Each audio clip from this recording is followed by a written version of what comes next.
Okay, it's been a while once again. Very busy schedule, so it's been hard for myself and my friend here to nail down a time to be able to do these videos. I do have a full-time job, so it's not as easy as one might think. Anyway, we are just under 13 and a half weeks, 12 and a half weeks from the Olympia. Man, is that happening quick. Holy cow. Is it 13? Maybe it's 13 weeks coming up this Saturday. I don't know.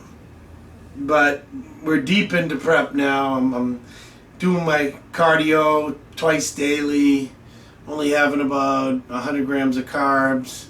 I feel good. I'm dropping weight quick. I'm down to about 230 now. My high was about 242 just about 10 days ago. So all is well. And the last show I was at, I had a couple shows to go to. People that I was helping was the Connecticut Grand Prix, where a couple of my guys did well, and then girls. Had a bikini girl that placed second in her first show ever. I had a bodybuilder who placed 6th out of about 11 guys, which was pretty good.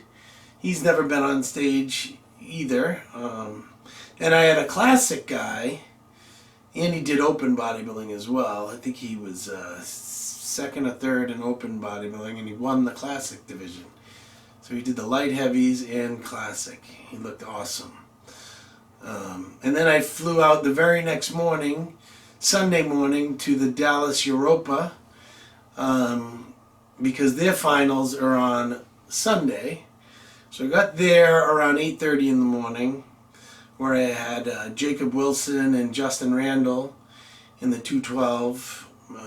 They both looked spectacular. You know, Justin's sort of like I was when I first started as a pro. I was only 184 pounds my first pro show at the New York Pro in '09. And that's about exactly what Justin weighed. So, he's got some growing to do. He's a little shorter than me, or a lot shorter than me. He's like 5'1". I'm 5'3 and a half, so I think he's a lot shorter. He'll get a kick out of that. But he's got some growing to do, and he knows that. I mean, before his pro debut, when he turned pro, he was only 152 pounds, something like that on stage. So he's grown significantly, put on over 30 pounds of muscle since. And he looks unbelievable. I'm not sure where his exact place ended up being. I think he was in the 10 to 13 range, somewhere in there. Maybe 13th. He was one spot behind Cody. Cody was, I think, 12th. I don't know how. That's a whole different subject, and I might as well touch on it. Cody Montgomery, the teenage phenom who won team nationals 3 years straight. Legendary bodybuilder at such a young age. He's going through some growing pains himself, in the fact that he doesn't know where he fits in yet. He did the open division Arnold Classic a couple of years ago. Was it even last year? I forget. But it was a long time ago, in bodybuilding terms. And, he didn't do too well. I thought he looked awesome. But, he was probably at a body weight of 225, give or take. And he looked great. But, when you're standing on stage with Rolly Winkler and Ramis and Dexter, that ain't gonna cut it right now. So he was a little frustrated, and I think he mentioned health issues or whatever. I don't even know the details of what made him want to come down. I believe he had a child as well, and he was going to do classic physique. but ended up at some point realizing he would never make that weight, so went for 212. He did great in Toronto 2 weeks ago, and barely making weight. Now what happens is after this show, you eat, and you eat not even crazy. He might have eaten crazy, but if he just ate normal with a normal amount of fluid, his weight's going to skyrocket right away. He went back up to 225, maybe even more, and then had to make weight the following week. So in doing so, his body was just exhausted.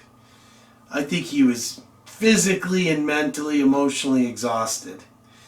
And, it was written all over his face. I was there watching. In fact, I wanted to speak to him, and, I'm an older guy. I've been through this kind of shit, and try to be supportive of him. He didn't look like he was too open to talking, so I left him alone. But it was clearly written on his face. He was not too happy about what was going on, and you know what? I agree with him. He shouldn't be happy because, there's an old saying: "Show me a good loser, and you're showing me a loser." This guy ain't a loser. He's not a good loser. But I don't blame him. He's used to winning. He's a champion. He's a multiple champion. I mean, this kid's got the goods. So he shouldn't be happy about losing. I stick up for him there. But he's got to take his bumps, take his lumps. My suggestion would be to go back in the open because, he's just going in reverse by staying in the 212. He doesn't have to be a 260-pound monster. When you hear things like, oh, well, he's worried about his health, the open would be more healthy for him than doing 212. With the crazy amount of water restriction and trying to make weight over and over again, that wouldn't be good. His body wants to grow. He's young, so do the open. Do it at a lighter body weight. Do it at 225. You'll look unbelievable. Each year that goes by, the maturity of your physique will look better. And soon 225 will look like 240 anyway. So it's not a height and weight contest. It's a physique contest. And, if you do it the right way, you can be successful and win some shows. There's guys winning shows who I think 100% Cody could beat, or very well stand next to when he's at his best. So moving up the ladder, I think 5th place was John Jewett, I believe. 4th place, Silvio Samuel. So John Jewett did New York, I believe, and I was there. He looked good, but he wasn't quite as sharp as he could have been. He was much better here in Dallas. He's a big dude. He's another guy who struggles to make the weight. He's in great shape at probably 218, something like that. So it's not his ideal weight, but he managed to pull it off. He's got great legs, great wide shoulders, good arms. I think for a lot of these guys, they gotta make weight sooner, get their body weight down.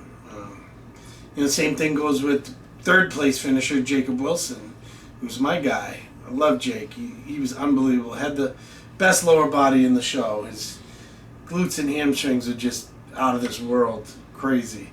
He's got wide shoulders, great taper.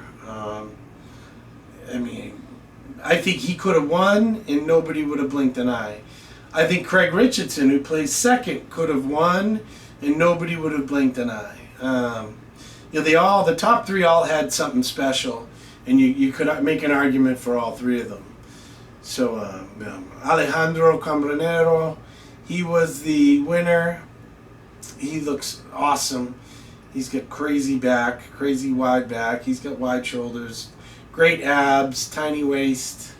He needs to bring up his legs. He looks like an overgrown classic guy right now. Obviously, he wouldn't make weight for classic. He's not very tall. He's probably 5'7". But what a beautiful physique on him. But I think 100% the top 3 could have flip-flopped any which order, and there wouldn't have been an issue with it. It was good to see my friend Derek Farnsworth back on stage, who switched over to classic for a little bit, and realized that his heart is in the 212. His training style, his whole posing, and he's a great poser. His whole heart is in the 212, so I'm glad to see him back. One of the older guys in the division, and still looking unbelievable. And that's it. I mean, there was a whole ton of guys that were there. I could go down the whole list, but we're already running out of time. So that's where I've been. That's what I've been doing. I'll give you some updates, some training videos coming soon. Again, if you got any questions, email them to me to jose@thebostonmass.com. Or, if you're going to be that lazy, you can just do it at right in the comment section. We do look at the comment section to get questions, but oftentimes those are silly questions or just rude comments, but that's fine. Until next time, see ya.